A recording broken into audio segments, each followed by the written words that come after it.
Hello friends, కచ్చిపి talks ఛానల్కి స్వాగతం. నా పేరు దీప్తి. మనం సూర్యదేవర్ రామ్మోహన్ రావు గారు రాసిన డియర్ అనే నవలని చెప్పుకుంటున్నాం. ఇంతకు ముందు భాగంలో సీతామహాలక్ష్మి రాంబాబుతో తను ఇంకా ప్రేమ నాటకం ఆడలేనని తెగేసి చెప్పి రూమ్లోకి వెళ్ళి తలుపేసుకొని కూర్చుంది. రాంబాబు బతిమలాడటం మొదలుపెట్టాడు. ఇక్కడి వరకు మనం తెలుసుకున్నాం. ఆ తర్వాత కథ ఏమైందో ఈరోజు భాగంలో తెలుసుకుందాం. ఇక లేట్ చేయకుండా స్టార్ట్ చేసేద్దాం. ఆ రోజంతా సీతమ్మలక్ష్మి ముభావంగానే ఉంది. భార్యను కదిలించడానికి రాంబాబు భయపడ్డాడు. రాత్రికి వంట చేయకుండానే పడుకుంది. భార్య వంట ఏర్పాట్లు చేయకపోవటం చూసి రాంబాబు బజార్కెళ్ళి అప్పటికప్పుడు క్యారియర్ కొని ఇద్దరికీ భోజనం తీసుకుని గేట్లోకి ఎంటర్ అవుతుండగా ఎదురయ్యాడు కొండయ్య. రాంబాబు కొండయ్య వైపు చిరాగ్గా చూశాడు. కొండయ్య అదేం పట్టించుకోకుండా, రాంబాబు, నాకు 10 రోజులుగా నిద్ర పట్టడం లేదోయ్. పడుకున్నా లేచినా నన్ను చిన్న అనుమానం వేధిస్తోంది. ఆ రోజు మీ చుట్టాలు వచ్చారు కదా, ఆ చుట్టాలు మీ ఇద్దరికీ చుట్టాలే కదా. నన్ను ఏడిపించకోయ్, నా చెవిలో నిజం చెప్పబోయ్, పైకి చెప్పటం ఇష్టం లేకపోతే అంటూ తన చెవిని రాంబాబు నోటి దగ్గరకు తెచ్చాడు. భార్య అలిగిన చిరాకు, ఆకలి కలిసి రాంబాబుని రెచ్చగొట్టాయి. ఆ కసితో కొండయ్య చెవిని కసుక్కుని కొరికాడు. ఆ బాధకు కొండయ్య పెట్టిన కేక పక్క వీధిలో వారికి కూడా వినిపించింది. కొండయ్య ఏడుపు ముఖం పెట్టి, నా పర్సనాలిటీ నీ పర్సనాలిటీ ముందు వీక్ అనే కదా ఇలా కొరికేశావు. అసలు నాదే బుద్ధి తక్కువ. చేతిలో క్యారియర్తో ఇంటికి వస్తున్న వాడిని పలకరించకూడదు. అవును, నా అనుమానం నిజమని చెప్పడానికి ఇంతకంటే ఆధారం ఏం కావాలి? అంత పెద్ద క్యారియర్ తెస్తున్నావంటే సీతామహాలక్ష్మిని సెటప్ చేసుంటావు, అవునా? అవును, సెటప్ చేశాను. ఏంటంట? కొండముచ్చిమోహన్ నువ్వే రోజుకు ఒక అమ్మాయిని ప్రేమిస్తుంటే నేను జీవితం మొత్తం మీద ఒకరిని ప్రేమించలేనా? మరో విషయం, ఇక ముందు రాత్రిళ్ళు పోర్షన్ దగ్గరకు వచ్చి ఇదెవరి పోర్షన్ అదెవరి పోర్షన్ అని వెర్రి ముఖం వేశావో నీ ముఖాన్ని అరిసెలు ఒత్తేసినట్టు ఒత్తేస్తాను. ఇంకో విషయం, సీతామహాలక్ష్మికి జీపీ కోండ్ అని ఫోజులు ఇచ్చావో నిన్ను ఏపీలో లేకుండా చేస్తాను. బఠానీలు తినే పిచ్చి వెధవ, పీనాసి వెధవ, నీ గురించి అందరికీ చెప్పేస్తాను. కొండయ్య కంగారు పడ్డాడు. ఏం చెప్పేస్తావు? డబ్బులు ఖర్చు అవుతాయని బఠానీలే కొనుక్కు తింటావని, ఒక్కపొడి వేసుకునేటప్పుడు ఒక్క పలుకు పక్కనున్న వాడికి పెట్టాల్సి వస్తుందని, పక్కకు పనున్నట్టు వెళ్ళి వేసుకొస్తావని, అద్దె బాధ తప్పుతుందని బేవర్స్గా ఫ్రెండ్స్ రూములు అక్క బావ ఇంట్లో ఉంటున్నావని, తుమ్మల్లో పొద్దుగూకేలా ఉండే నీ ముఖం చూసి నీకు ఎవడూ ఉద్యోగం ఇవ్వలేదని, వాడి ఉద్యోగం వాడు చూసుకోలేని డొక్కు వెదవ్వని, ఓ డొక్కు సైకిల్ వేసుకుని తిరుగుతూ నేనే చాలామందికి సహాయం చేశానని చెప్తూ ఉంటాడని, చదువుకున్న ఇల్లిటరేట్ అని, ఇంకా చాలా చెప్తాను, జాగ్రత్త. ఆవేశంగా అంతకుముందు జగన్నాథం తనకు కొండయ్య గురించి చెప్పిన వీక్ పాయింట్స్ అన్నీ ఏకరువు పెట్టాడు రాంబాబు. అప్పటికే కొండయ్య పరుగులంకించుకున్నాడు. క్యారియర్ ఇంట్లో పెట్టి తలుపు కొట్టాడు మరలా. అయినా లేవలేదు మహాలక్ష్మి. ఏం చేయాలని ఆలోచిస్తుండగా ఎప్పుడో ఎవరో చెప్పిన బిట్ ఒకటి గుర్తొచ్చింది. అంతే, టక్కున లేచి కిటికీ దగ్గరకు వెళ్ళాడు. నువ్వు భోంచేయకపోతే నేను భోంచేయను. అసలే పొద్దుటి నుండి ఏం తినలేదు, విపరీతంగా ఆకలేస్తుంది. నువ్వు తింటేనే తింటాను అన్నాడు. ఆ మాటలకి కాస్త కదిలింది సీతామహాలక్ష్మి. మొగుడు మీద ప్రేమ, జాలి ఎంతున్నాయో అంత కోపం వచ్చింది. కానీ తనకు తెలుసు తను తినలేదని, భర్త కూడా తినకుండా ఉన్నాడని. ఒక్క తన భర్త ఏమిటి, ఈ రోజుల్లో ఎంతమంది అంతకంటే దారుణంగా మూర్ఖంగా ప్రవర్తించటం లేదు. ఓ అమ్మాయి మనసు పడి మనసు విప్పి మాట్లాడిన ప్రతి మాట సాయంత్రానికి బార్లోనో సెంటర్లోనో కలిసి ఫ్రెండ్స్తో బాతాకాని కొడుతూ అవన్నీ చెప్పేయటం. వీలైతే ఇంకాస్త ముందుకు పోయి నేను ఆ అమ్మాయికి కల్లోకి కూడా వస్తున్నానట అని భుజాలు కదిలిస్తూ నీచంగా వర్ణించే ప్రబుద్ధుల కంటే తన భర్త అమాయకత్వం వలన చేస్తున్నదే కాస్త బెటర్. పెళ్ళాన్ని మంటల పాలు చేసి మరో అమ్మాయితో తిరుగుతూ అభినవచలంలా భరత స్త్రీ కన్నీరు పట్ల వగచేవారు, స్త్రీ ప్రేమ గురించి గొప్పగా చెప్పేవారు, రాసేవారు ఎంతమంది లేరు? ఇంతమంది దుర్మార్గులు మంచివారుగా చలామణి కాంగా కేవలం 4 తనను బుద్ధావతారం అన్నారని ప్రభావితుడై ప్రేమ పట్ల ఎగ్జిబిషనిజం కోరుకునే తన భర్త ఏ విధంగానూ ప్రమాదకారి కాడు. ఈ ఆలోచనలన్నీ కొన్ని నిమిషాల పాటు సీతామహాలక్ష్మిని కుదిపేశాయి. లేచింది వెంటనే. బాత్రూంకెళ్ళి మొహం కడుక్కుని వచ్చి మధ్య తలుపు తీసి ఇద్దరికీ భోజనం వడ్డించింది. భోజనం చేస్తున్నంతసేపు రాంబాబుకి వడ్డించటం తప్ప మరెలాంటి రియాక్షన్ సీతామహాలక్ష్మిలో కనిపించలేదు. మరుసటి రోజు ఉదయం ముభావంగానే కాలేజీకి వెళ్ళింది. బస్టాప్లో రాంబాబు బైక్ ఆపినా సీతామహాలక్ష్మి ఎక్కలేదు. రాంబాబుకి దిగులుగా ఉంది. కాలేజీలో అది బాబ్జీ కనిపెట్టేశాడు. ఏంట్రా అలా ఉన్నావు? రాత్రిగాని ఆముదం తాగావా ఏంటి? సరదాగా అడిగాడు బాబ్జీ. రాత్రి ఆముదం తాగితే కాలేజీకి ఎలా వస్తారు? పిచ్చి వెధవ. కసురుకున్నాడు రాంబాబు. పర్వాలేదు, కొన్నన్నా తెలుసు, మరెందుకలా ఉన్నావు? కాసేపు సందేహించి చివరకు చెప్పాడు. సీతామహాలక్ష్మికి కోపం వచ్చిందిరా. అదేదో రాజీవ్ గాంధీకి కోపం వచ్చినట్టు, అమెరికా రీగన్కు కోపం వచ్చినట్టు చెబుతావేం? ఏం వస్తే అణుయుద్ధం, స్టార్ వార్ ఏం రాదుగా. అబ్బా, అది కాదురా, నేను సీతామహాలక్ష్మిని గాఢంగా ప్రేమిస్తున్నాను అంటూ గట్టిగా కళ్ళు మూసుకున్నాడు రాంబాబు. ఎందుకలా కళ్ళు గట్టిగా మూసుకుంటావు? కళ్ళు మూసుకుని చెబితే గట్టిగా చెప్పినట్టు. తల విదిలించి విచిత్రంగా చూశాడు బాబ్జీ రాంబాబు వైపు. చెప్పు, ఆమె కోపం తగ్గి ప్రేమించాలంటే ఏం చేయాలి? నీ పక్క పోషణలో చేరి నెల కావస్తుంది, ఇంతవరకు ప్రేమించలేకపోయావు, సిగ్గులేదు? ఆ ప్రయత్నంలోనే ఉన్నాను, ఈ ఒక్కసారికి సలహా ఇవ్వు. ఓ పని చెయ్యి, నీ మాటల్ని బట్టి, నీ వెంట సినిమాకి రావటాన్ని బట్టి, నీ బైక్ ఎక్కటాన్ని బట్టి ఆమె కూడా నిన్ను ప్రేమిస్తున్నట్టుగానే ఉంది. నువ్వు చెప్పకపోయినా ఏదో మెంటల్ పనేదో చేసుంటావు, అందుకే ఆమెకు కోపం వచ్చుంటుంది. ఓ పని చెయ్యి, నువ్వు మరో అమ్మాయితో నాటకం మొదలుపెట్టు, దాంతో జెలసీ ఫీల్ అయి మరలా నీ వైపు మొగ్గుతుంది. అంతేనంటావా? అనుమానంగా చూస్తూ అడిగాడు రాంబాబు. కొత్తగా అంతేనంటావా అని సందేహం వెలిబుచ్చకు, కళ్ళు పేలిపోతాయి. శతాబ్దాల తరబడి ఈ జెలసీ సిద్ధాంతం ప్రపంచవ్యాప్తంగా ఎవర్ గ్రీన్ వీక్ పాయింట్గా చలామణి అవుతోంది. ప్రపంచవ్యాప్తంగా కొన్ని మిలియన్ల ప్రేమలు, కొన్ని వేల సినిమాలు ఈ పాయింట్ మీదే నిలబడున్నాయి. గోహెడ్, ఎక్కడ పూజిత అనుకుంటూ వేట మొదలుపెట్టు. సాయంత్రానికి సీతామహాలక్ష్మి హా రామా అంటూ నీ వెంట పడుతుంది. అప్పుడు హా సీతే అంటూ ఓ కేక వేసి చేతులు బార్లా చాపి, ఆమె అందులోకి దూరగానే నిన్ను ఏడిపించటానికే అలా చేశాను గాని నాకే దురుద్దేశం లేదని లేట్ చేయకుండా క్షమాపణలు చెప్పేశాయి. పనైపోతుంది. అవును, ఇంతకు అసలు నువ్వు ప్రేమించటం ఏంట్రా? అదే జరిగితే ఈ కాలేజీలో స్పృహ తప్పకుండా ఉండే అర్భకులు ఒక్కరూ లేరు. నాటకీయంగా చూస్తూ వ్యంగ్యంగా అన్నాడు బాబ్జీ. బాబ్జీ వేషాలకి రాంబాబుకి కోపం వచ్చినా నిగ్రహించుకున్నాడు. సరాసరి ఎప్పుడూ అమ్మాయిలు కూర్చునే మర్రి చెట్టు దగ్గరికి వెళ్ళాడు. అప్పటికే అక్కడ ఓ 50 మంది అమ్మాయిలు పోగైపోయి ఓ విషయాన్ని చాలా అత్యవసరంగా చర్చించుకుంటున్నారు. అది చర్చించకపోతే రాష్ట్రం, దేశం, చివరకు ప్రపంచం ఏమైపోతుందోనన్న ఆందోళనగా హడావుడిగా చర్చించుకుంటున్నారు. ఆ టాపిక్ ఏమిటో అర్థం కాని రాంబాబు అక్కడే ఉన్న ఓ అమ్మాయిని ఏమిటంత సీరియస్గా చర్చించుకుంటున్నారు అని అడిగాడు. నీకు తెలీదులే అంద అమ్మాయి స్టైల్గా. పోనీ చెప్పరాదు? క్రికెట్ అంది తలెగరేస్తూ. తుళ్ళిపడ్డాడు రాంబాబు. ఆ గుంపులో పూజిత కానీ సీతామహాలక్ష్మి కానీ కనిపించలేదు. నిరాశగా వెనుతిరిగాడు రాంబాబు. అంతలో బట్వాడాగాడు ఉత్తరం ఇచ్చి ఆమె ఇచ్చింది అని పూజితను చూపించాడు. అప్పుడే రాంబాబు చూసుంటే పెద్ద ప్రమాదం నుండి తప్పుకునేవాడే. పైకి కోపం ఉన్నా తను బాధపడకుండా ఉండటం కోసం లెటర్ రాస్తూ డ్రామా కంటిన్యూ చేస్తూనే ఉంది సీతామహాలక్ష్మి అని మనసులో అనుకుని ఆనందపడ్డాడు రాంబాబు. అదే టైంకి జగదీష్ ఇచ్చిన లెటర్ని సీతామహాలక్ష్మికి అందించాడు బట్వాడా. కాస్త కోపంగా ఉన్న భర్త అమాయకత్వానికి మనసారా నవ్వుకుని ఉత్తరాన్ని విప్పింది సీతామహాలక్ష్మి. వెంటనే రాంబాబు ఉత్తరం రాసి బట్వాడా గడికి అందించగానే వాడు దాన్ని తీసుకుని సరాసరి పూజిత దగ్గరకు వెళ్ళి ఇచ్చేశాడు. రాంబాబు సాయంత్రం కాలేజీ నుంచి బయలుదేరుతుండగా పూజిత ఎదురొచ్చింది.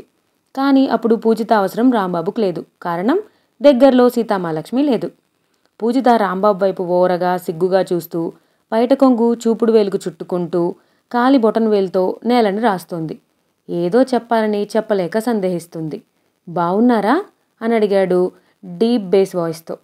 ఐ టు లవ్ యూ అంది సిగ్గుపడుతూనే. ఇదే విషయాన్ని సీతామహాలక్ష్మికి వినిపించేలా చెబుతారా సడన్గా అడిగాడు రాంబాబు.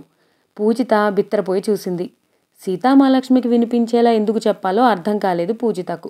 మరి నే వస్తాను, మరలా కలుద్దాం అంటూ రాంబాబు వెళ్ళిపోయాడు. రాత్రి 9 గంటలవుతుంది. పూజిత ఇంటి వెనుక వరండాలో ఓ స్తంభాన్ని ఆనుకుని కూర్చుంది. 3 గంటలుగా అక్కడే కూర్చుని ఉంది. ఆమె చేతిలో నెల రోజులుగా రాంబాబు రాసిన దాదాపు 50 ఉత్తరాలు బొత్తిగా పేర్చి ఉన్నాయి. చదివిన ఉత్తరాన్నే చదువుతూ ఊహాలోకాల్లో తేలిపోతూ ఉండగా ఆ వైపు వచ్చిన పూజిత బ్రదర్ రంగరాజు చెల్లెలి వైపు ఆశ్చర్యంగా చూశాడు. ఓ నిమిషం పాటు చాటు నుండి ఆమె ప్రవర్తన గమనించాడు. అనుమానం వచ్చింది. వెంటనే లోపలికి వెళ్ళి అప్పుడే నిద్రకు ఉపక్రమించబోతున్న తల్లిదండ్రుల్ని హడావిడిగా లేపాడు. చెల్లెలు ఇంకా నిద్రపోలేదు. అది నిద్రలేపి మరీ చెప్పాల్సిన విషయమా? చదువుకుంటుందేమో తండ్రి ఆవలిస్తూ అన్నాడు. అవును, చదువుకుంటుంది, కానీ బుక్స్ కాదు. మరేంట్రా, నవల్సా? మరీ అంత ప్రమాదకరమైనవి కాకపోయినా ఇవి ప్రమాదకరమైనవే. ఏంటవి చెప్పి చావరాదు? తండ్రి విసుక్కున్నాడు మరలా. వెంటనే జాగ్రత్త పడకపోతే అందరూ చావాల్సి వస్తుంది. తుళ్ళిపడ్డారు తల్లిదండ్రులు. ఏవో ఉత్తరాలు చేతిలో పట్టుకుని తన్మయత్వంలో ఉంది. పదే పదే ఆ ఉత్తరాల్ని గుండెలకి హత్తుకుంటోంది. వాటిని ముద్దు పెట్టుకుంటుంది. కూనిరాగం తీస్తోంది. అప్పటికే పసిగట్టగలిగాడు పూజిత తండ్రి. ఆయన కంగారుగా లేచి, పదండి, ఇలాంటివి మొక్కగా ఉండగానే తుంచేయాలి అంటూ ఇంటి వెనక్కు వెళ్ళాడు. ముగ్గురు వెళ్లేసరికి పూజిత ఉత్తరాల్ని గుండెలకి హత్తుకుని వేరే లోకంలో విహరిస్తున్నట్టుగా ఉంది. ఏమిటవి? తండ్రి గద్దించేసరికి పూజిత ఉలిక్కిపడి లేచింది. ముగ్గురిని చూసి ఓ క్షణం వణికిపోయింది. నోట మాట రాక భయంగా వారి వైపు చూస్తూ ఉండిపోయింది. ఏమిటా ఉత్తరాలు? ఎక్కడివి? ఎవరు రాశారు? రంగరాజు గద్దించాడు. రంగరాజు అచ్చం తెలుగు సినిమా విలన్లా ఉంటాడు. ఆ పేట రౌడీగా గొప్ప పేరు ప్రఖ్యాతులు సంపాదించుకున్న ఘనుడు. మనిషి దాదాపు 6 అడుగులుంటాడు. ఎప్పుడూ పాతపడిన జీన్ ప్యాంటు, కట్ బనీను, మెడలో మఫ్లర్, చేతికి కడియం, చేతిలో చైన్, క్రూరమైన చూపులతో అతని వృత్తేమిటో అతని చూడగానే చెప్పకుండానే తెలుసుకునేలా ఉంటాడు. అన్నంటే పూజితకు కూడా భయమే. అందుకే రహస్యంగా ఉత్తరాలు తీసి చదువుకుంటుంది. సాధారణంగా ఏ రోజు రాత్రి 12 లోపు ఇంటికి రాడు. ఓసారి పూజిత వెనుక ఓ కుర్రాడు వెంటపడుతున్నట్టు ఎవరో వచ్చి చెప్పగా రంగరాజు ఆ కుర్రాడికి చేసిన దేహశుద్ధికి పళ్ళు కదిలిపోయి కట్టుడు పళ్లతో బతికి బయటపడ్డట్టు ఆ పేటలోని ప్రతి ఒక్కరికి తెలుసు. తన అన్నప్రతాపం తెలుసు గనుకే పూజిత తన ప్రేమ విషయాన్ని రహస్యంగా దాచిపెట్టింది. పరధ్యానంలో తను చేసిన పొరపాటు తెలుసుకుని హడలిపోయింది. ఏదో సర్ది చెప్పపోతే రాంబాబుని కొట్టడం ఖాయం. చెప్పవేం? ఎవరు రాశారు? మరలా గద్దించాడు రంగరాజు. ఈలోపు తల్లి పూజితను ప్రేమగా దగ్గరకు తీసుకుని, చెప్పమ్మా, అన్నయ్య కోపం తెప్పించకు, వాడసలే మొరట వెధవ, నీకేం భయం లేదు, నేనున్నానుగా ధైర్యం చెప్పింది. భయపడుతూనే చెప్పింది, నేను రాంబాబుని ప్రేమిస్తున్నాను. నూతిలోంచి వచ్చినట్లుగా ఉన్నాయి పూజిత మాటలు. ఎవడా రాంబాబు? గద్దించాడు రంగరాజు. మా క్లాస్మేట్. వాడి అడ్రస్ చెప్పు, రాత్రికి వాడి పని ఫినిష్, పళ్ళు నూరుతూ అన్నాడు రంగరాజు. నువ్వు ఊరకే అరవకు, జరిగిందేమిటో తెలుసుకోకుండా ఊరికే కేకలేస్తావెందుకు?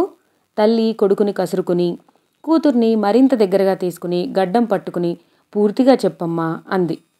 రాంబాబు చాలా మంచివాడమ్మా, మా క్లాసే, ఇద్దరం ప్రేమించుకుంటున్నాం. పూజిత మాటలు పూర్తి కాలేదు. రంగరాజు 2 అంగల్లో పూజితను సమీపించి ఆమె వైపు రౌద్రంగా చూస్తూ వాడి అడ్రస్ అన్నాడు. పూజిత చిగురుటాకులా వణికిపోయింది. ఊరకే దాన్ని భయపెట్టకు, బాధ్యత లేకుండా ఇంత వయసు వచ్చినా రౌడీలా బలాదూర్ తిరుగుతూ దానిమీద రంకెలు వేసి ఆ అబ్బాయిని చితకబాత్తే ఏమొస్తుంది? ఇంటికి పెద్దవాడివి, చెల్లెలికి పెళ్లి చేద్దామన్న జ్ఞానం ఉందా?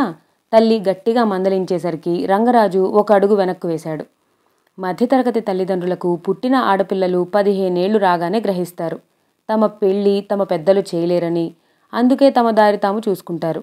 అది ప్రేమించుకున్నాం అందిగాని మరేం తప్పు చేశానని చెప్పటం లేదుగా. తప్పు చేసిన ప్రతి పిల్ల అదొచ్చేదాకా ప్రేమించుకున్నామనే చెబుతారు. ఆ తర్వాత కానీ అసలు సంగతి తెలీదు. పిచ్చివాగుడు వాక్కు. చేతనైతే అన్నగా బాధ్యత తీసుకోదలుచుకుంటే ఆ అబ్బాయిని కలిసి పెళ్లి జరిగేలా చూడు. తల్లి మందలింపులకి ఆలోచనల్లో పడ్డాడు రంగరాజు. ఏమ్మా, అతను నిజంగా నేను ప్రేమిస్తున్నాడా? వణికే గొంతుతో అడిగాడు తండ్రి. పూజిత అవునన్నట్టు తలూపింది. రంగరాజు హఠాత్తుగా పూజిత చేతిలోంచి ఉత్తరాల్ని లాక్కున్నాడు.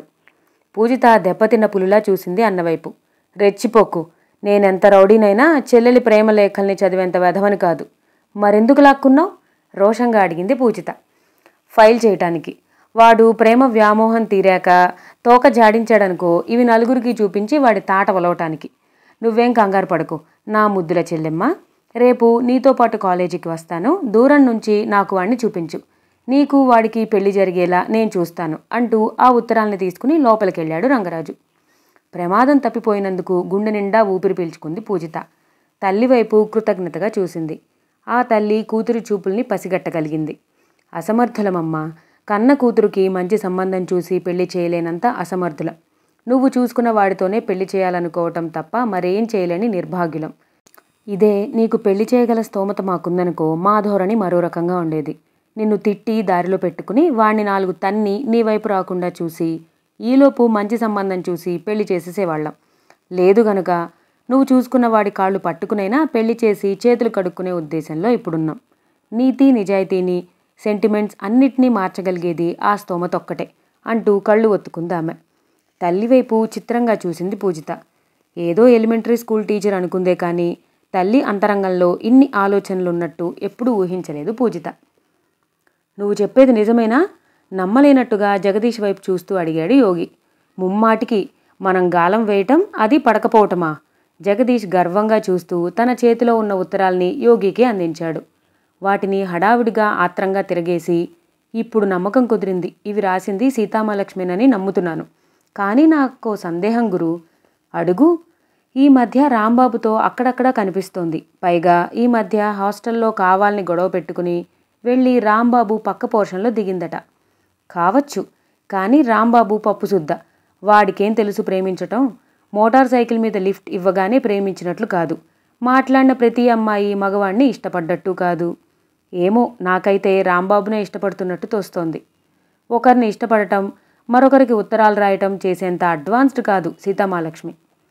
ఏమైనా అది ముఖాముఖి త్వరగా తేల్చుకో. అవును, తేల్చుకుని ఏం చేస్తావు? అపార్థం చేసుకోకు, పెళ్లి చేసుకుంటాను. ఓ విషయం తెలుసా నీకు? రాంబాబు పూజితకి ఉత్తరాలు అందించటం నాకు తెలుసు. బట్వాడాగాడు చెప్పాడు నాకు. మొత్తానికి అదృష్టవంతుడివి. College stunning బ్యూటీని పట్టేశావు. ఆటలో ఓడినా ఇందులో నెగ్గావు. కంగ్రాచ్యులేషన్స్ జగదీష్ అన్నాడు యోగి జగదీష్కి షేక్ హ్యాండ్ ఇస్తూ. రాత్రి 7 కావస్తోంది. రాంబాబు వంట సామాను తెచ్చేందుకు బజార్కి వెళ్ళాడు. సీతామహాలక్ష్మి రాంబాబు పోర్షన్లోని గది ఊడ్చి రూమ్ సర్దే పనిలో ఉండగా తలుపు చప్పుడు వినిపించింది. భర్తే వచ్చాడనుకుని వెళ్ళి తలుపు తీసింది. ఎదురుగా కొండయ్య. తల విదిలించాడు కొండయ్య. ఏం మాట్లాడకుండానే దెయ్యం పట్టిన వాళ్ళ సీతామహాలక్ష్మి వైపు, పక్క పోర్షన్ వైపు చూస్తూ ఉండిపోయాడు. మీరిద్దరూ భార్యాభర్తలే కదా? అనుమానంగా చూస్తూ అడిగాడు కొండయ్య. అవును, అయితే ఏంటి? చిరాగ్గా అనేసింది. హమ్మయ్య, ఇప్పటికి దొరికారు. ఇక చెబుతా మీ పని. నన్ను వెర్రి వెధవం చేస్తారా అంటూ చెంగున వరండాలోంచి దూకి అవుట్ హౌస్ వైపు పరిగెత్తాడు. సీతామహాలక్ష్మి వెంటనే మధ్య తలుపు దగ్గరికి లాగి గడియ వేసి బయటకు పరిగెత్తి భర్త పోర్షన్కి తాళం వేసి తన పోర్షన్లోకి వెళ్ళి తలుపేసుకుంది. కొండయ్య బలవంతాన లాక్కొచ్చాడు జగన్నాథాన్ని. వచ్చి చూస్తే రాంబాబు పోర్షన్కి తాళం వేసింది. సీతామహాలక్ష్మి పోర్షన్ తలుపులు మూసి ఉన్నాయి. జగన్నాథం చికాగ్గా చూశాడు కొండయ్య వైపు. అప్పటికే మతిపోగొట్టుకున్న కొండయ్య తాళం వేయని పోర్షన్ తలుపు కొట్టాడు. 2 సార్లు కొట్టినా తలుపు తీయలేదు. చూశావా బారు, అసలు ఈ పోర్షన్లో ఇందులో ఉండే వారిలో ఏదో కన్ఫ్యూజ్ ఉంది. నీ ఇంటికి దెయ్యం పట్టింది బారు. అంతలో వెనక నుంచి మెత్తటి అడుగుల శబ్దం విని తలలు తిప్పి చూశారు భయంగా. ఎదురుగా సీతామహాలక్ష్మి, ఆమె చేతిలో జగన్నాథం ఎప్పుడూ చెట్లకు నీళ్లు పోసే డబ్బా ఉంది. ఏంటి బాబాయ్ గారు ఇలా వచ్చారు? సౌమ్యంగా అడిగింది. వీడు నీ మీద ప్రతిసారి ఏదో ఒకటి అనుమానంగా చెబుతున్నాడమ్మా. నిజానికి జగన్నాథానికి కూడా అనుమానం రాకపోలేదు. ఏం అనుమానం బాబాయ్ గారు? ఏం తెలియనట్టే అడుగుతున్న సీతామహాలక్ష్మిని చూసిన కొండయ్యకి మండిపోయింది. నువ్వు ఆ పోర్షన్లో, అంటే రాంబాబు పోర్షన్లో రాంబాబు బట్టలు ఇస్త్రీ చేస్తున్నావట. నేనా? రాంబాబు పోర్షన్లోనా? ఇస్త్రీ బట్టలా? అన్ని ఆశ్చర్యాలు ప్రొజెక్ట్ చేయకు. 1 నిమిషం క్రితం నువ్వు ఆ పోర్షన్లో లేవు, ఇస్త్రీ చేస్తూ కనిపించలేదు. రామ రామ, నేను గంట నుండి ఈ డబ్బా పట్టుకుని మొక్కలకి నీళ్లు పోస్తున్నాను. నాకు బాబాయ్ గారు ఆదర్శం. ఆయన నడిచే బాటలోనే నడవాలని ఇప్పటి నుండే ప్రాక్టీస్ చేస్తున్నాను. ఎప్పుడు బాబాయ్ గారి చేతిలో డిగ్నిటీ ఆఫ్ లేబర్కి ప్రతిరూపంగా భాసిల్లే ఈ డబ్బాతో నేను మొక్కలకి ఎప్పుడు నీళ్లు పోస్తానా, నా జన్మ ఎప్పుడు తరిస్తుందా అని చూస్తున్నాను. ఇన్నాళ్లకే ఆ అదృష్టం పట్టింది. ఇకపోతే రాంబాబు గంట క్రితమే తన పోర్షన్కి తాళం వేసి ఎక్కడో బలాదూర్ తిరగటానికి వెళ్ళాడు. పాపం కొండయ్య గారికి ఏమైందో ఏమో. నేను మొన్ననే అనుకున్నాను ఆయనకేదో దెయ్యం పట్టిందని. అలాంటి వారికి మా ఊరిలో అయితే బడితతో దేహశుద్ధి చేస్తారు. అలా చేస్తున్నప్పుడు దెయ్యం పట్టిన వారు నాకేం దెయ్యం పట్టలేదని ఎదురు తిరుగుతారట. ఆ పట్టిన దెయ్యమే వారితో అలా అనిపిస్తుందట. ఇంకో విషయం బాబాయ్ గారు, పట్టిన దెయ్యాన్ని వదిలించకపోతే అది మిగతా వారిని కూడా పడుతుందట. మీరు డ్రాకులా సినిమా చూడలేదు? ఓ క్షణం ఆగి జగన్నాథం రియాక్షన్ గమనించింది. అప్పటికే కొండయ్య సీతామహాలక్ష్మి ఆడిన నాటకానికి నిజంగానే దెయ్యం పట్టిన వాళ్లా అయ్యాడు. జగన్నాథం అయితే ఉగ్రుడైపోయాడు. తనను సీతామహాలక్ష్మి ముందు అవమానించినందుకు మండిపోతున్నాడు.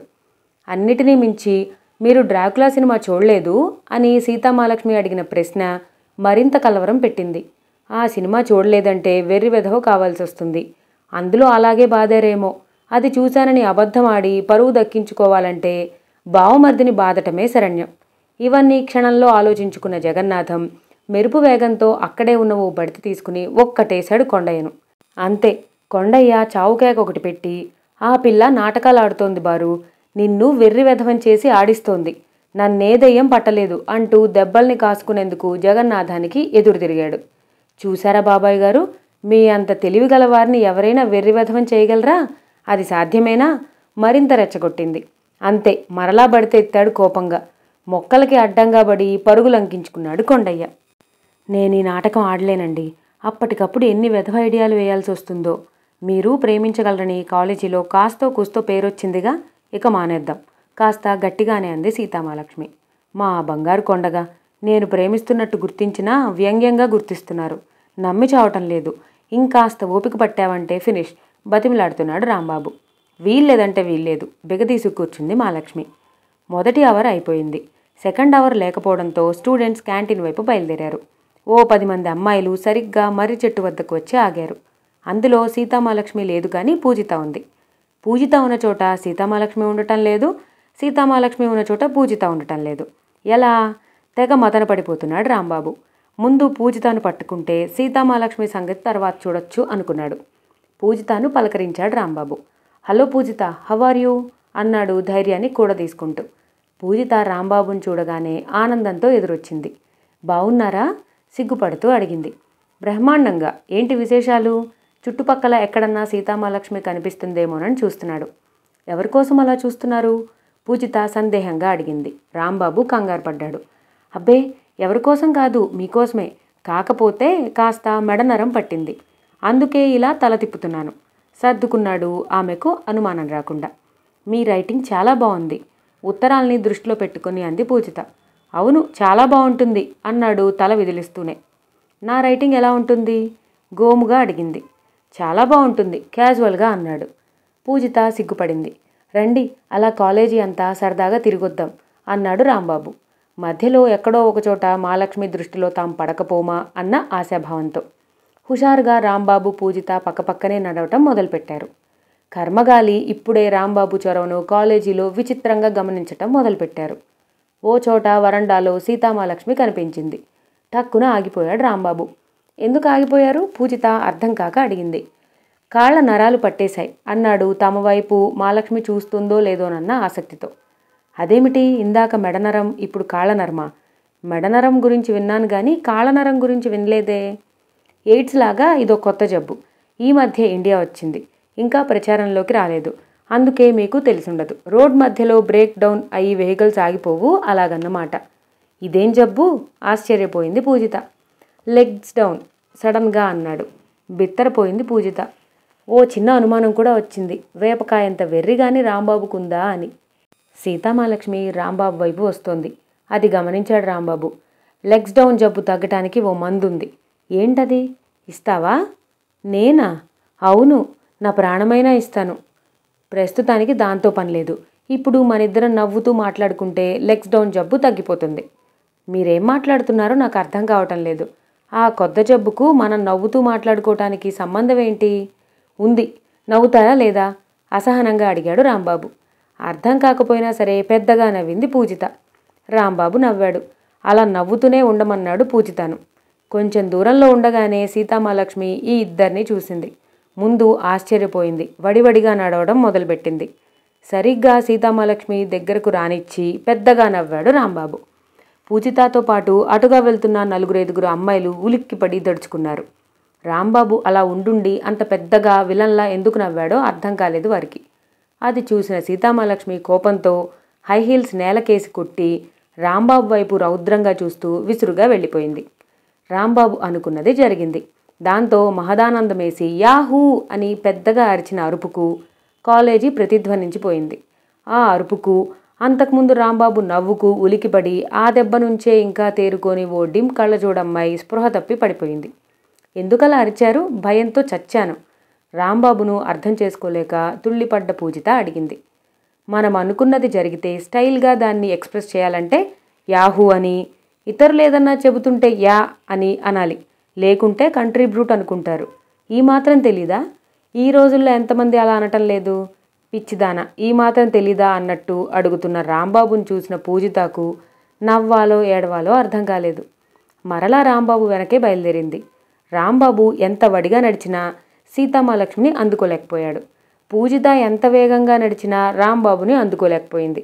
అంతలో కాలేజీలోకి ప్రవేశించాడు రంగరాజు. చెల్లెల్ని వెంటనే గుర్తుపట్టి ఆమె దగ్గరకు వెళ్ళి అతనేనా అన్నట్టు కళ్ళతోనే ప్రశ్నించాడు. దూరంగా ఉన్న రాంబాబును చూపుడు వేలుతో చూపించింది పూజిత. రంగరాజు రాంబాబుకు దగ్గరగా వెళ్ళి బాగా గుర్తుపెట్టుకుని వెళ్ళిపోయాడు. రాంబాబుకు తెలియదు పాపం, ఆ యముడి చేతిలో త్వరలోనే పడబోతున్నట్టు. మరోసారి తలుపులు బాదారంటే మీ చేతులు విరగ్గొట్టేస్తాను. దాంతో సరసాలాడతారా? పెద్ద హీరోల పోజులు, నవ్వులు, సిగ్గులేదు? కట్టుకున్న పెళ్ళాన్ని వదిలేసి వేరే వాళ్లతో సరసాలాడడానికి? మధ్య గడియ వేసి కిటికీలోంచి చూస్తూ రాంబాబుని దులిపి పారేస్తోంది సీతామహాలక్ష్మి. రాంబాబుకి యమా సరదాగా ఉంది. పూజితతో సరదాగా నటించబట్టి కదా రియాక్షన్ వచ్చిందని సంతోషపడుతున్నాడు తప్ప రాబోయే ప్రమాదాన్ని పసిగట్టలేకపోయాడు. నాతోనే ప్రేమ నాటకాలు ఆడతానని ఫస్ట్ నైట్ నాకు మాటిస్తే ఏదో పోనీలే పాపం ముచ్చట పడుతున్నారని ఒప్పుకున్నాను. పెళ్ళైన అమ్మాయిని చూసినంత గౌరవంగా పెళ్లి కాని అమ్మాయిని చూడరని తెలిసినా మీరు సంతోషంగా ఉండాలని అంగీకరించాను. ఆ పిచ్చి కొండయ్యకి, ఇంటి ఓనర్స్కి మనం భార్యాభర్తలం అని తెలిస్తే ఆ వార్త తరచూ ఇక్కడికి వచ్చే బాబ్జీ వల్ల కాలేజీలో తెలిసిపోతుందని, అప్పుడు మీ నాటకానికి తెరపడుతుందని సలక్షణంగా ఉన్న ఆ కొండయ్యను కన్ఫ్యూజ్ చేసి నిజంగానే పిచ్చి ఉందనేంతగా ఆ కొండయ్యనే నమ్మించాను. ఆ అమాయకుణ్ణి వాళ్ళ బావ, అక్క పిచ్చివాడి కింద జమకట్టారు. నాకు పెళ్లి కాలేదని నమ్మబట్టే కదా ఆ జగదీష్ తరచూ నా వెంట పడుతున్నా ఎలాగోలా తప్పించుకుంటోంది. ప్రేమించకపోతే ఏం కొంప మునుగుతుంది? పెళ్ళయ్యాక ప్రేమించుకోకూడదా? వాళ్ళు వీళ్ళు ప్రేమించుకుని నలుగురినోళ్లలో నాని హీరోలయ్యారని ఆ డ్రామా మొదలెడతారా? అసలు ప్రపంచంలో ఇంతవరకు ఇలాంటి ప్రేమనెక్కడైనా చూశారా? నేను మాట వినటం లేదని మరో అమ్మాయిలో ఆశలు రేపుతారా? పాపం తగలదు. రేపు మరలా నాకు కోపం వస్తే ఇంకో అమ్మాయితో తిరుగుతారా? ఏంటంట కాలేజీ అదిరిపోయేలా నవ్వుకునేంత తన్మయత్వం? అమ్మో, మిమ్మల్ని నమ్మకూడదు.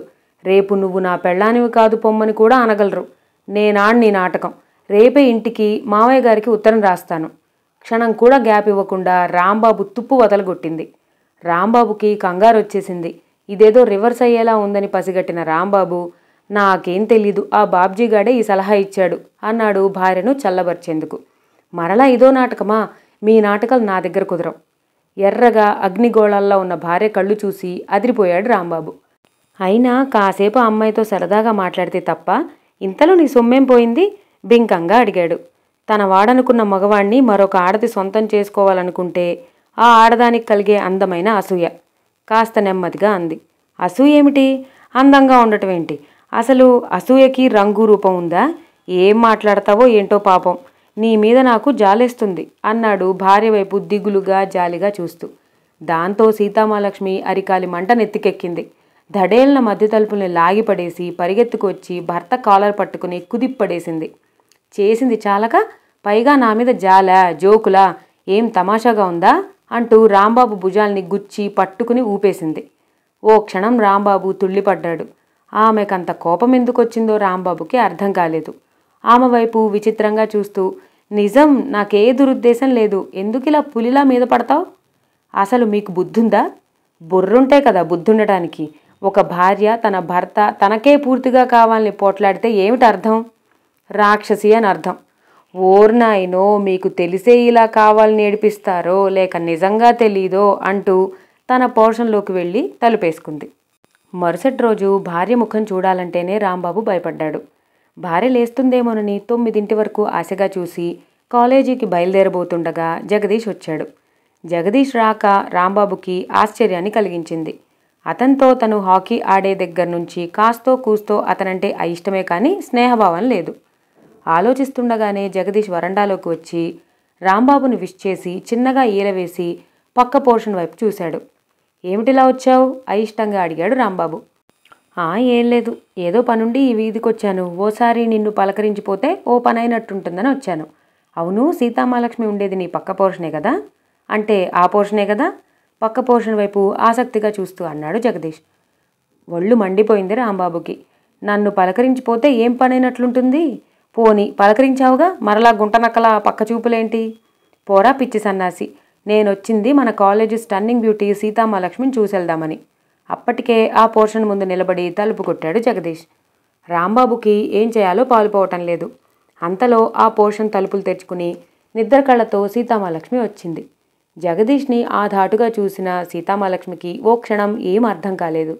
పొద్దుట ఏదో పనున్నట్టు ప్రత్యేకంగా తన గదికి రావటం కొద్దిగా భయాన్ని కలిగించినా భర్త పక్కనే ఉండటంతో ఊపిరి తీసుకుంది. ఏంటిలా వచ్చారు? ముభావంగా అడిగింది. లోనికి రావచ్చా? స్టైల్గా భుజాలు కదిలిస్తూ అడిగాడు జగదీష్. అయిష్టంగానే రమ్మన్నట్టుగా దారిచ్చింది. లోనకు వచ్చిన జగదీష్ ఓసారి ఆ గదంతా పరికించి మే ఐ సిట్ అన్నాడు ఓరగా సీతామహాలక్ష్మి వైపు చూస్తూ. అంది. జగదీష్ కూర్చుంటూ, చాలా రోజుల నుంచి నీతో మాట్లాడాలని అనుకుంటున్నాను. వీలు పడకో, నువ్వే పలకరిస్తే బావుండనో ఆగిపోయాను. కాస్తంత ఆగి ఆమె రియాక్షన్ కోసం చూశాడు. అప్పటికి రాంబాబు 2 సార్లు కాలుగాలిన పిల్లిలా సీతామహాలక్ష్మి పోర్షన్ ముందు నుంచి తిరిగాడు. భర్త అసహనాన్ని సీతామహాలక్ష్మి కనిపెట్టగలిగింది. చప్పున ఓ ఆలోచన వచ్చింది ఆమెకు. అమాయకుడైన భర్తకైనా తన భార్యతో మరొకడు చనువుగా మాట్లాడటం సహించలేడనడానికి తన భర్తే నిదర్శనం. ఇష్టం లేకున్నా జగదీష్తో కాసేపు ఫ్రెండ్లీగా మాట్లాడితే అది భరించలేని తన భర్త నాటకానికి స్వస్తి పలకొచ్చు అనుకుంది. చిన్నగా తను జగదీష్తో మాట్లాడటం మొదలుపెట్టింది. రాంబాబుకి అమాంతం వెళ్ళి జగదీష్ పీక నొక్కి చంపేయాలన్నంత కోపం వచ్చింది. తలుచుకుంటే అలా చేయగలడు కూడా. కానీ నీకేంటి ఇంట్రెస్ట్ అనొచ్చు. ఏం చెప్పగలడు తను? అసలు విషయం చెబితే వెళ్ళిపోవచ్చు. కానీ మరొక్క నెల ఈ ప్రేమ నాటకాన్ని ఇలాగే నడిపి గొప్ప రొమాంటిక్ హీరోగా పేరు తెచ్చుకుని ఫినిషింగ్ తట్టడం లేదు. ఫినిషింగ్ మాత్రం ఫెంటాస్టిక్గా ఉండాలని అనిపిస్తోంది. ఆలోచిస్తూనే ఉలిక్కిపడ్డాడు. ప్రస్తుతానికి జగదీష్ని పంపించి ఆ తర్వాత తాపీగా ఆలోచించాలి. ఆలోచిస్తున్నాడు చాలా సీరియస్గా. జగదీష్ పెద్దగా మాట్లాడితే డిస్టర్బెన్స్ అనే వంక పెట్టి ఉతికి పారేయచ్చు. కానీ మెల్లగా మాట్లాడుతున్నాడు. అంతలో కొండయ్య లోపలికి వస్తూ కనిపించాడు. ఫ్లాష్లా వెలిగిందో ఐడియా. పరిగెత్తుకుంటూ వెళ్ళి అవుట్ హౌస్ వైపు వెళ్తున్న కొండయ్యను ఆపాడు. ఆ పోర్షన్స్ మారుతున్నాయా? మీరు మారుతున్నారా? మీకు దెయ్యం పట్టిందా? నాకు దెయ్యం పట్టిందా? కొండయ్యకు రోజులో సగం ఇవే ఆలోచనలు. నీ అనుమానాలన్నీ తీరుస్తాను, నాకో సహాయం చేసి పెడితే పూరించాడు రాంబాబు. నా అనుమానాలు నిజంగానే తీరుస్తావా? తీరుస్తాను. ఆ అనుమానాలు తీర్చుకోకపోతే నాకు నిజంగానే పిచ్చెక్కేలా ఉంది. అవి తీర్చుతానంటే ఏ సహాయం చేయమన్నా చేస్తాను హుషారుగా అన్నాడు కొండయ్య. ఇప్పుడు కొట్టాకళ్ లాంటి విలన్ సీతామహాలక్ష్మి పోర్షన్లో ఉన్నాడు. నువ్వు అక్కడికి వెళ్ళు. ఎలాగోలా వాడికి పిచ్చెక్కించు. వాడు వెంటనే పారిపోయేలా చేయి చాలు. అది సాధ్యం కాకపోతే వాడితో అనవసరంగా గొడవ పెట్టుకో. వాడు రివర్స్ అయితే హెల్ప్ అని అరువు, నేనొచ్చేస్తాను. వాణ్ణి ఉతికిపారేస్తాను. రాంబాబు చేతులు ఆవేశంగా బిగుసుకుంటున్నాయి. అమ్మ గురుడా, సీతామహాలక్ష్మి ముందు హీరో అయిపోదామనే? చెప్పినట్లు చేస్తావా లేదా? ఓకే అంటూ వడివడిగా సీతామహాలక్ష్మి పోర్షన్ వైపు వెళ్ళాడు. రాంబాబు కూడా హడావుడిగా వెళ్ళి తన పోర్షన్ ముందు నిలబడ్డాడు. కొండయ్య లోపలికి వెళ్ళాడు. Hello Mahalakshmi, how are you అన్నాడు కొండయ్య మెడలోని మఫ్లర్ని స్టైల్గా తీసి మెడ చుట్టూ వేసుకుంటూ. సీతామహాలక్ష్మి కొండయ్య వైపు చికాగ్గా చూసింది.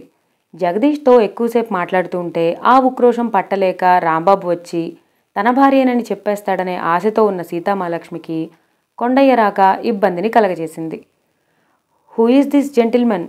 జగదీష్ వైపు చూస్తూ అడిగాడు కొండయ్య. జగదీష్కి కొండయ్య మీద పీకల దాకా కోపం వచ్చింది. పానకంలో పుడకలా వచ్చాడని.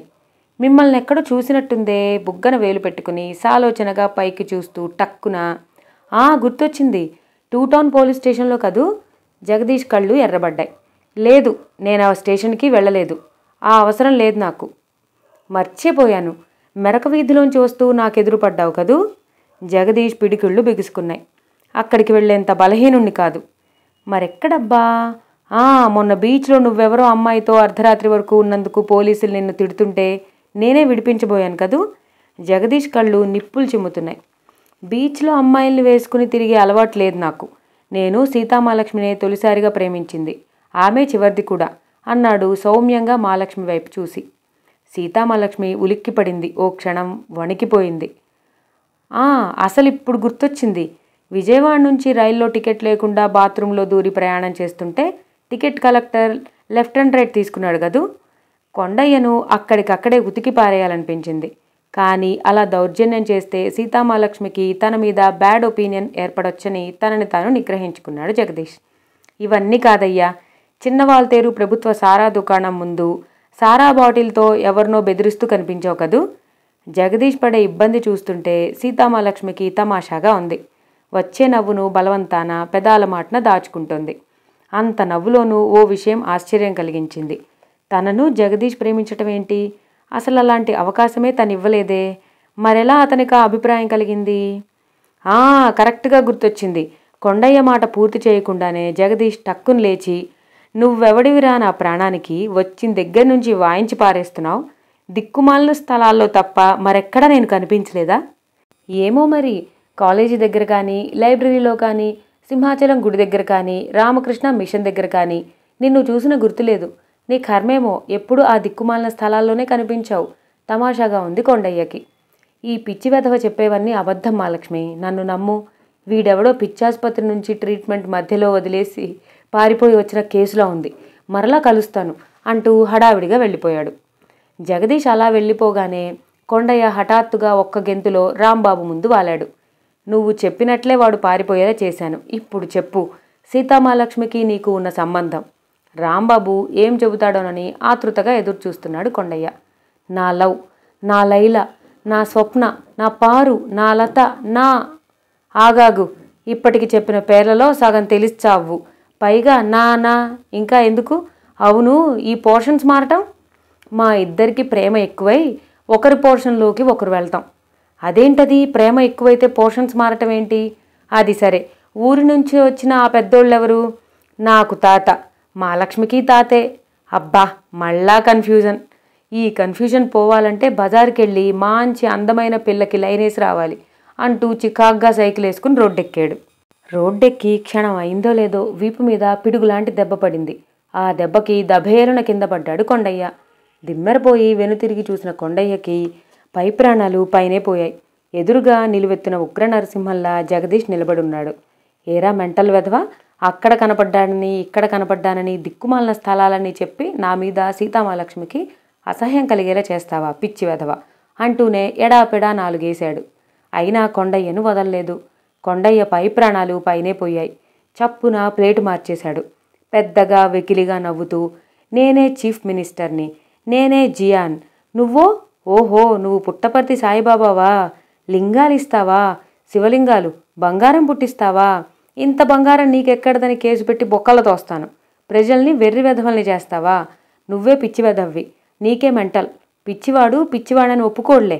పెద్దగా నవ్వటం, అంతలోనే ఏడవటం, గంతులేయటం మొదలుపెట్టాడు కొండయ్య. జగదీష్ బిత్తరపోయాడు. నిజంగానే పిచ్చి వెధవనే అనుమానం వచ్చింది.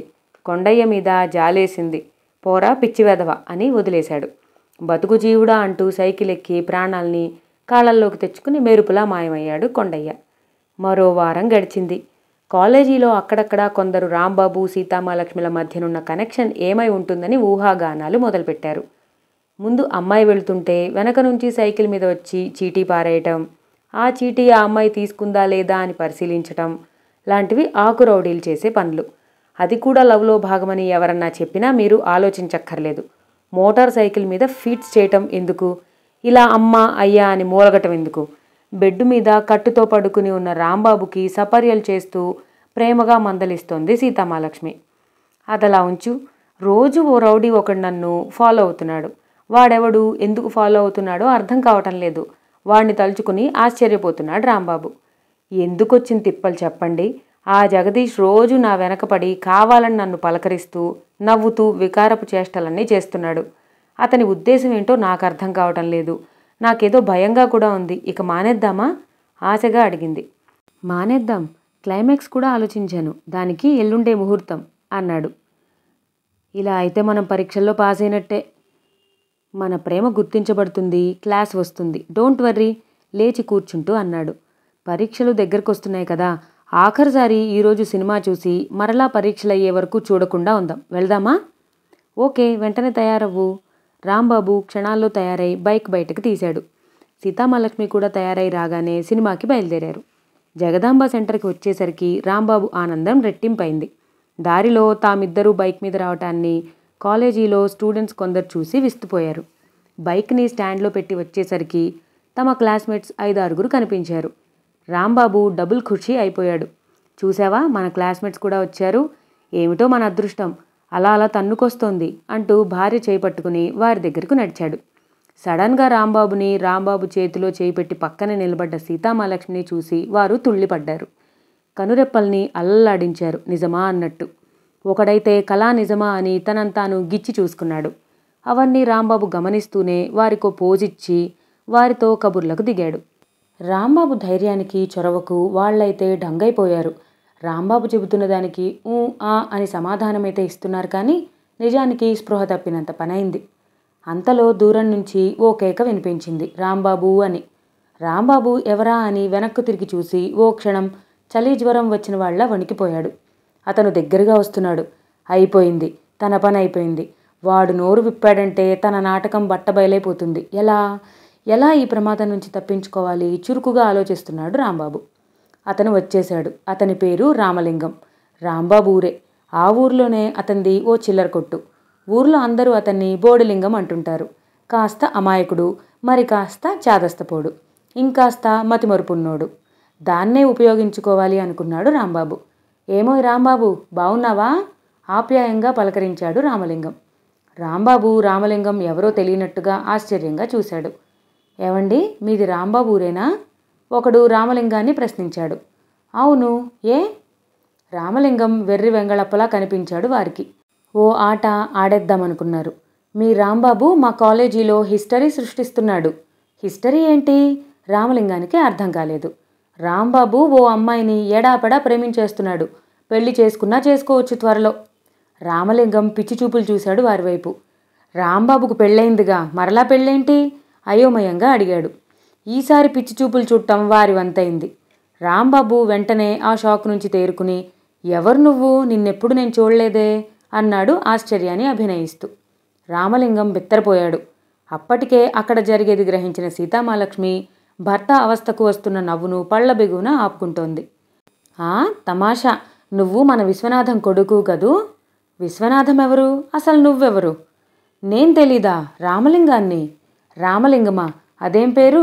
అసలు అలాంటి పేరు ఎవరికైనా ఉంటుందా? నా పేరుకేమైంది? నీ పేరుకేం కాలేదు, నీకే ఏదో అయింది స్థిరంగా అన్నాడు రాంబాబు. లోపల జంకుగా ఉన్న బింకం సడలకుండా డబాయిస్తున్నాడు. అక్కడున్న నలుగురు అయోమయంలో పడ్డారు. నువ్వు రంగనాథం మనవడివి కదూ? రంగనాథమా? ఇందాక విశ్వనాథం అన్నావు. నీకు పెళ్ళయిందిగా ఈ మధ్యనే. నాకు పెళ్ళా? పెళ్ళైతే నా ఫ్రెండ్స్ని పిలవకుండా చేసుకుంటానా? కావాలంటే వీళ్ళని అడుగు, నాకు పెళ్ళయిందేమో. అవును, కాలేదు. అయితే మాకు తెలియకుండా మమ్మల్ని పిలవకుండా ఎలా ఉంటాడు? ఆ నలుగురు అన్నారు. ఎవరిని చూసి ఎవరనుకుంటున్నావో, ఇలా పిచ్చివాగుడు వాగితే పోలీసుల్ని పిలవాల్సి ఉంటుంది అంటూ తన్నేలా చూశాడు రాంబాబు రామలింగం వైపు. రామలింగానికి ఓ క్షణం భయమేసింది. తనే పొరబడుతున్నాడేమో అనుకుని, అచ్చం మీలాగే ఉంటాడులేండి, ఆయన పేరు కూడా రాంబాబే, అచ్చం మీలాగే, మీ ముక్కే మీ నూరే, మీ అంతలావే, కాకపోతే మీ అంత కోపంగా ఉండడు, నవ్వుతూ ఉంటాడు. సినిమాల్లో డబుల్ పోజ్ అంటుంటారు, ఇదేనేమో భయంగా అన్నాడు. రాంబాబు గుండెల నిండా ఊపిరి పీల్చుకుని కమాన్ ఫ్రెండ్స్ అంటూ ముందుకు సాగాడు.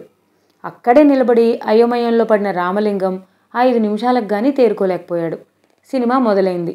ఏం సినిమా ఇది? రాంబాబు పక్కనే కూర్చున్న రామలింగం భయంగా అడిగాడు. చాదస్తప్ మొగుడు అంటూ మింగేసేలా చూశాడు రామలింగం వైపు. కాసేపు సినిమా చుట్టంలో లీనమైపోయిన రామలింగం హఠాత్తుగా, అవును, నువ్వు చిదంబరం మేనల్లుడివి కదూ అన్నాడు. రాంబాబు పెడేలున రామలింగం నెత్తిమీద ఒక్కటేసి, పిచ్చివాగుడు వాగావంటే చంపేస్తాను, పిచ్చి వెధవ, ఇందాకటి నుంచి నా ప్రాణాలు తోడేస్తున్నావు.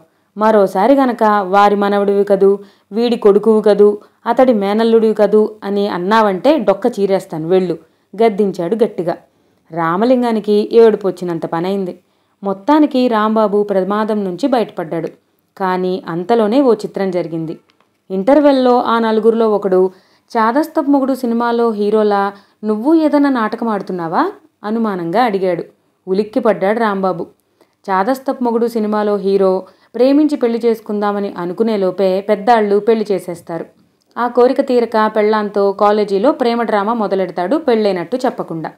చాచా, ఆ సినిమాకి నాకు ఏ సారూప్యం లేదు, మేము ఎల్లుండే సింహాచలం గుడిలో పెళ్లి చేసుకోబోతున్నాం అన్నాడు అనాలోచితంగా ఆ ప్రమాదం నుంచి తాత్కాలికంగా తప్పుకునేందుకు. అప్పుడు నమ్మినట్లు కనిపించారు ఆ నలుగురు. నిజం, నేను చెప్పేది ముమ్మాటికి నిజం. అచ్చం మీ రాంబాబులాగే ఉన్నాడు. అదే ఎత్తు, అదే లావు, అదే ముక్కు, అదే నోరు. కాకపోతే ముఖం మాత్రం మండిపోతున్నట్లుగా ఉంది. రామలింగం వైపు చిత్రంగా చూశారు రంగనాథం చిదంబరం. సృష్టిలో ఎంత వింత! అధాటుగా చూసినా మీ రాంబాబు అనుకుంటారు, భగవంతుని సృష్టిని భక్తిభావంతో స్మరించుకుంటున్నాడు రామలింగం. రంగనాథం హఠాత్తుగా మంచం మించి లేచాడు.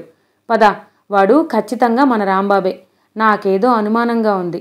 ఆ రోజు మనం వెళ్ళినప్పుడు ఆ పిచ్చి కొండయ్య ఎవడో గాని ఏదో సందేహిస్తూ మాట్లాడాడు. దీన్ని బట్టి మన పిచ్చి వెధవ ఏదో డ్రామా ఆడుతున్నట్లు తోస్తోంది.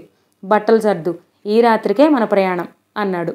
మరో గంటకి రంగనాథం, చిదంబరం, విశ్వనాథం ముగ్గురు బయలుదేరారు. సరిగ్గా ఇదే సమయంలో రాంబాబు కాలేజీలోంచి బయటకు వస్తుండగా రంగరాజు కావాలనే ఢీ కొట్టినంత పనిచేశాడు రాంబాబుని. ఏం బావగారు, బావున్నారా అన్నాడు రంగరాజు కళ్ళు వంకరగా కదిలిస్తూ. ఎవరిని బావగారంటున్నావు ఆశ్చర్యంగా అడిగాడు రాంబాబు. మిమ్మల్నే, కరుకుగా ఉన్నాయి రంగరాజు మాటలు. రాజనాలలా నీ వేషాలు నువ్వు. ఎవరయ్యా నీకు బావా? మీరే. అదిగో మరలా అదే మాట. ఈ వరసతో పిలవడానికేనా వారం 10 రోజులుగా గూఢచారులా నా వెనక తిరుగుతున్నావు? నా చెల్లెలకి ఉత్తరాలు రాసి మరొక దాంతో తిరుగుతున్నావా? నా చెల్లెలు అప్పుడే మొహం మొత్తిందా? గర్జించాడు రంగరాజు. అంటే సీతామహాలక్ష్మికి ఓ అన్న ఉన్నాడా? నాకు తెలీదే, ఎప్పుడూ చెప్పలేదే. సీతామహాలక్ష్మే? అదెవరు? అది గిది అన్నావంటే మక్కెలిరగదంతాను రాంబాబు పౌరుషంగా అన్నాడు. ఈ ఉత్తరాలు నువ్వు రాసినవేనా అంటూ ఓ ఉత్తరాల కట్ట రాంబాబుకి చూపించాడు రంగరాజు. వాటిని వెంటనే గుర్తుపట్టాడు రాంబాబు. తను సీతామహాలక్ష్మికి అందించమని బట్వాడాగాడికిచ్చిన ఉత్తరాలు వాడు ఎవరికిచ్చినట్లు? ఉత్తరాలు అందాయా అని మహాలక్ష్మిని అడిగితే అందాయన్నది. మరి ఇదేంటి? నేను రాసినవే సందిగ్ధంగా ఒప్పుకున్నాడు. ఈ ఉత్తరాలు నువ్వు రాసినవే అయినప్పుడు, అవి నా చెల్లెలికే అందినప్పుడు, అవి వాళ్ళ అన్న, ఉత్త అన్న కాదు రౌడీ అన్న చేతికి అందినప్పుడు ఏమవుతుంది? బింకంగా అన్న రాంబాబులో సన్నని వణుకు మొదలైంది. మర్యాదగా ఒప్పుకుంటే పెళ్ళవుతుంది, అది పెద్దలు చేస్తారు. ఒప్పుకోకపోయినా పెళ్ళవుతుంది, అది నేను చేస్తాను. రంగరాజు గొంతు డబ్బాలో గులకరాళ్లు పోసి ఊపినట్లుంది. అయితే ఇప్పుడేంటి? దిగజారిపోతున్న ధైర్యాన్ని కూడదీసుకుంటూ అన్నాడు రాంబాబు. ఏం లేదు కన్నా, ఉత్తరాలు మా చెల్లెలకి, రొమాన్స్ మరొకరితో కుదరదు అంటున్నాను. ఓర్ని, అన్నవై ఉండి రొమాన్స్ కూడా నీ చెల్లెలతోటే జరపమంటున్నావంటే నువ్వు రాజనాల, ఆర్ నాగేశ్వరరావు, సత్యనారాయణ, రావు గోపాలరావు కంటే పెద్ద విలన్వి. జోకులయ్యకు. ఇంతకీ నా చెల్లెల్ని పెళ్లి చేసుకుంటావా లేదా? ఉత్తరాల్ని భద్రంగా దాచుకుంటూ అన్నాడు రంగరాజు. నువ్వెక్కడ దొరికావయ్యా మొగుడా? నేనేదో నా ఏడుపు నేనేడుస్తుంటే మధ్యలో నా చెల్లి పెళ్ళి అని ప్రాణాలు తీస్తున్నావు. పెళ్లి చేసుకోకపోతే నిజంగానే ప్రాణాలు తీస్తాను అన్నాడు రంగరాజు. విషయమేదో సీరియస్ అయ్యేలా కనిపించడంతో నిజం చెప్పేయాలనుకున్నాడు రాంబాబు. ఇలారా, నీకు రహస్యం చెప్పాలి అని రంగరాజుని పక్కకు తీసుకెళ్ళాడు. నీకు రహస్యం చెబుతాను విను. నాకు పెళ్ళయింది. సీతామహాలక్ష్మితోనే అయింది. సరదాగా ఏదో నాటకం ఆడుతున్నాను. తాట ఒలుస్తాను పిచ్చి నాటకాలేస్తే. పెళ్ళయిందా? ఇదో కొత్త నాటకమా? పెళ్ళైన వాడెవడైనా పెళ్ళాంతో సంసారం చేసుకోక ప్రేమ నాటకాలు ఆడతారా? రాంబాబుకి ఎలా చెప్పాలో తెలియటం లేదు. సరిగ్గా ఇదే టైంలో మరో గేటు దగ్గర జగదీష్కి సీతామహాలక్ష్మికి ఘర్షణ జరుగుతోంది. ఈ లెటర్స్ నీవేనంటున్నావు, అవి నాకందాయని నేనంటున్నాను. మర్యాదగా పెళ్లి కొప్పుకో, లేదనుకో నీ పెళ్లి నాతో, ఆ రాంబాబు గాడి పెళ్లి నా చేతిలో జరిగిపోతాయి. కర్కశంగా అంటున్న జగదీష్ వైపు చూసి వణికిపోయింది మహాలక్ష్మి. మొదట్నుంచి తను భయపడినట్లే జరిగింది. ఈ నాటకం ఎన్ని ప్రమాదాలకు దారితీస్తుందోనని ఎంతగా చెప్పినా భర్త వినలేదు. ఇప్పటికైనా అసలు సంగతి చెప్పకపోతే దారుణం జరిగిపోతుందని మనస్సులోనే అనుకుని, ఐఎమ్ సారీ, ఈ ఉత్తరాలు నేను రాసినవే అయినా మీకు రాసినవి కావు, నా భర్త రాంబాబుకి రాసినవి అని సీతామహాలక్ష్మి అంటుండగానే జగదీష్ ఉలిక్కిపడ్డాడు. నీ భర్త? రాంబాబు నీ భర్త? నోట్లో వేలు పెట్టుకునే నానీగాళ్ళు దొరుకుతారు, వాళ్ళకి చెప్పు. మీకు పెళ్ళైతే ఎక్కడన్నా పెళ్లి కానట్టు నాటకం ఆడతారా? అది కాదు అసలు విషయం. ముందు నన్ను ప్రేమించి నాకు ఉత్తరాలు రాశావు. ఆ తర్వాత అనుకోకుండా రాంబాబు ఇంటి పక్కన చేరి వాడు కాస్త బాగా కనబడటంతో ప్లేటు పిరాయించి వాడి వెనక పడ్డావు. ఈ నాటకాలు నా దగ్గర సాగవు. పెళ్ళైందంటానికి నిదర్శనమేంటి? టక్కున జాకెట్లోంచి తాళిబొట్టు తాడుని బయటకు తీసి చూపించింది. ఓ క్షణం ఆశ్చర్యపోయినా వెంటనే నొసల్ని వంకరగా తిప్పుతూ, ముందు జాగ్రత్తతోనే ఉన్నావన్నమాట. నా నుంచి తప్పించుకోవటానికి నీకై నువ్వే తాళి కట్టుకున్నావు, శబాష్ అన్నాడు సర్కాస్టిక్గా నవ్వుతూ. సీతామహాలక్ష్మి బిత్తరపోయింది. ఏం మాట్లాడాలో, ఎలా అతన్ని నమ్మించాలో అర్థం కాక ఏడుపు ముంచుకొచ్చింది. బలవంతాన ఏడుపుని ఆపుకుంటోంది. ఈరోజు వదిలేస్తున్నాను, రేపు మాత్రం వదలను. కాలేజీని అల్లకల్లోలం చేసేనా నిన్ను పెళ్లి చేసుకుంటాను, వస్తాను అంటూ విసవిస వెళ్ళిపోయాడు జగదీష్. ఇంత జరిగినా మీ పట్టు వదలరా? రోషంగా అడిగింది సీతామహాలక్ష్మి. ఇప్పుడు పెద్దవాళ్ళను పిలిపించి పెళ్లి ఫోటోలు చూపిస్తే పెళ్ళైనట్టు నమ్మవచ్చు. అప్పుడు ఇద్దరి పరువు పోతుంది. అంతకంటే రేపు మనం అనుకున్నట్టు సింహాచలం వెళ్దాం. మనం ప్రేమించి సింహాచలంలో పెళ్లి చేసుకున్నట్టు ప్రచారం చేయడానికి 6 ఆల్ ఇండియా రేడియో లాంటి వాళ్లను పెళ్లికి ఆహ్వానించాను. ఈ పెళ్లిని జగదీష్ నుంచి, ఆ రౌడీ రంగరాజు నుంచి దాచాను. పెళ్లి చేసుకొచ్చామనుకో, అటు ప్రేమించి పెళ్లి చేసుకున్నారన్న ప్రచారం లభిస్తుంది. పెళ్ళైపోయింది కాబట్టి నా వెంట ఆ రంగరాజు, నీ వెంట ఆ జగదీష్ పడటం మానేస్తారు. ఇంకేం ఆలోచించకు, ఏ విధంగా చూసుకున్నా ఇదే బెటర్ అంటూ ఆ ఏర్పాట్లు చూడటానికి వెళ్ళిపోయాడు రాంబాబు.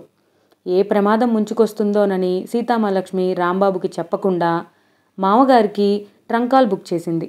3 గంటలకి నెంబర్ దొరికినా నో రెస్పాన్స్ అని చెప్పింది ఆపరేటర్. ఏం తోచక దిగులుగా ఇంటికొచ్చేసింది. సింహాచలం కొండపై పెళ్లి ఏర్పాట్లు అన్నీ జరిగిపోయాయి. పెళ్లి మండపం సిద్ధం చేయబడింది. రాంబాబు ఎప్పుడూ లేనంత ఆనందంగా ఉన్నాడు. సీతామహాలక్ష్మి పెళ్లి కూతురు బట్టల్లో ఉంది. ఆమె మనసంతా దిగులుగా భయంగా ఉంది. ఏ క్షణాన జగదీష్, రంగరాజు వచ్చి పడతారోనని హడలిపోతోంది. రాంబాబు పెళ్లి బట్టల్లో ముసిముసి నవ్వులు చిందిస్తున్నాడు. ఈ పెళ్లి విషయం తెలుసుకున్న రంగరాజు రౌడీలతో, జగదీష్ కుర్ర గ్యాంగ్తో కార్లలో బయలుదేరి అప్పుడే సగం దూరం వచ్చేశారు. గంట క్రితమే విశ్వనాథం, రంగనాథం, చిదంబరం వాల్తేరులో దిగి సరాసరి రాంబాబు రూమ్కి రాగా తాళం వేసుండటంతో జగన్నాథాన్ని కలిశారు. చిదంబరం చెప్పింది విని కొండయ్య స్పృహ తప్పి పడిపోయాడు. జగన్నాథానికి మతిపోయింది. పెళ్లి చేసుకోవటానికి సింహాచలం కొండకు వెళ్ళినట్టు తెలిసి హడావిడిగా ట్యాక్సీలో సింహాచలం బయలుదేరారు అందరూ. కరెక్ట్గా రాంబాబు సీతామహాలక్ష్మి మెడలో తాళి కట్టబోతుండగా పెద్ద నవ్వు వినిపించింది రాంబాబుకి. ఉలిక్కిపడి వెనక్కి తిరిగి చూడగా రంగరాజు 10 మంది గూండాలతో వచ్చున్నాడు. ఆ పక్కనే మరో 10 మందితో జగదీష్ కూడా రెడీగా ఉన్నాడు. రాంబాబుకి ఒంట్లో వణుకు మొదలైంది. మీ వేషాలు తెలిసే మేమొచ్చాం. నా చెల్లెలు కూడా వస్తోంది. ముందే నేను వచ్చాను. నీ చేతిలో తాళి అలాగే ఉంచు. ఇదే మండపంలో ఆ తాళి నా చెల్లెకి కడుదుగాని అన్నాడు రంగరాజు కర్కశంగా. నీ మెడ ఖాళీగా ఉంచుకో మహాలక్ష్మి. ఆ ఖాళీని నేను పూర్తి చేస్తాను. ఇదిగో నా తాళి అంటూ చేతిలో ఉన్న పసుపు తాడును ఎత్తి చూపించాడు జగదీష్. రంగరాజు మనుషులు రాంబాబుని తమ చేతుల్లోకి తీసుకోగా జగదీష్ మనుషులు సీతామహాలక్ష్మిని తమ చేతుల్లోకి తీసుకున్నారు. రాంబాబుకి ఏం చేయాలో, ఎలా ఆ ప్రమాదాన్ని అడ్డుకోవాలో, వారిని తమకు ఆల్రెడీ పెళ్ళైందని ఎలా నమ్మించాలో తెలియలేదు. ఇప్పుడు ఏది చెప్పినా వారు నమ్మరు. ఆల్రెడీ పెళ్ళయిందంటే మరి ఈ పెళ్ళేంటని నిలదీయొచ్చు. ఇద్దరికీ ఒళ్ళంతా చెమటలు పట్టేశాయి. సీతామహాలక్ష్మి దాదాపు ఏడుస్తోంది. మొగుడు నడిపే ప్రేమ నాటకం ఇంత ప్రమాదం తెస్తుందని ఆనాడే ఊహించి చెప్పినా వినకుండా మూర్ఖంగా పీకల మీద దాకా తెచ్చినందుకు భర్త మీద చచ్చెంత కోపంగా ఉంది సీతామహాలక్ష్మికి. రాంబాబు, సీతామహాలక్ష్మి నిస్సహాయంగా చూస్తుండగానే తమకు పెళ్ళయిందని, ప్రేమ నాటకం ఆడామని రాంబాబు మొత్తుకుంటుండగానే అవేమీ లెక్క చేయకుండా రంగరాజు, జగదీష్ పెళ్లి ఏర్పాట్ల హడావిడిలో పడిపోయారు. క్షణాలు, నిమిషాలు గడిచిపోతున్నాయి. 2 జతల పెళ్లిపీటలు అదే కళ్యాణ మండపం మీద వేశారు. రాంబాబుని, సీతామహాలక్ష్మిని బలవంతాన పెళ్లిపీటల మీద కూర్చోబెట్టారు. సీతామహాలక్ష్మి పక్కపీట జగదీష్కి, రాంబాబు పక్కపీట పూజిత కోసం ఎదురు చూస్తూ ఉండగా అప్పుడు వినిపించాయి పోలీస్ విజిల్స్. అందరూ ఉలిక్కిపడి వెనుతిరిగారు. ఓ 10 మంది దాకా పోలీసులు మెట్లెక్కి వస్తూ వారితో పాటు విశ్వనాథం, రంగనాథం, చిదంబరం, జగన్నాథం, కొండయ్య, బాబ్జీ, ఎస్ఐ హడావిడిగా పైకొచ్చారు. వారిని చూసి సీతామహాలక్ష్మి గుండెల నిండా ఊపిరి పీల్చుకుంది. పేలబోయిన అణుబాంబు ఆఖరి క్షణంలో ఆగిపోయిన ఆనందం, పగిలి బద్దలవబోయిన అగ్నిపర్వతం ఆఖరు గడియలో ఆగిపోయిన రిలీఫ్. రాంబాబు చేసిన వెధవ పనికి అరెస్టు చేయబోయి ఆఖరు క్షణంలో ఎస్ఐ పక్కున నవ్వకుండా ఉండలేకపోయాడు. రాంబాబు తన కోరిక ఇన్ని అనార్థాలకు దారితీసిందని బిక్కమొహం వేశాడు. విశ్వనాథం, రంగనాథం, జగన్నాథం వాళ్ల తలలు పట్టుకున్నారు. బాబ్జీ, చిదంబరం, కొండయ్య అయితే మన రాంబాబుని చూసి పొట్ట చెక్కలయ్యేలా నవ్వారు. ఇంతటితో మన ఈ డియర్ నవల పూర్తయిపోయింది. ఈ నవల మీ అందరికీ ఎలా అనిపించిందో కామెంట్స్ రూపంలో తెలియజేయండి. మళ్ళీ మరో నవలతో మిమ్మల్ని కలుస్తాను. నా వీడియో, ఈ నవల కనుక మీ అందరికీ నచ్చినట్టయితే నా ఛానల్ని సబ్స్క్రైబ్ చేసుకోండి. ఈ వీడియోని మీ ఫ్రెండ్స్ అందరితో షేర్ చేయండి. Thank you for watching.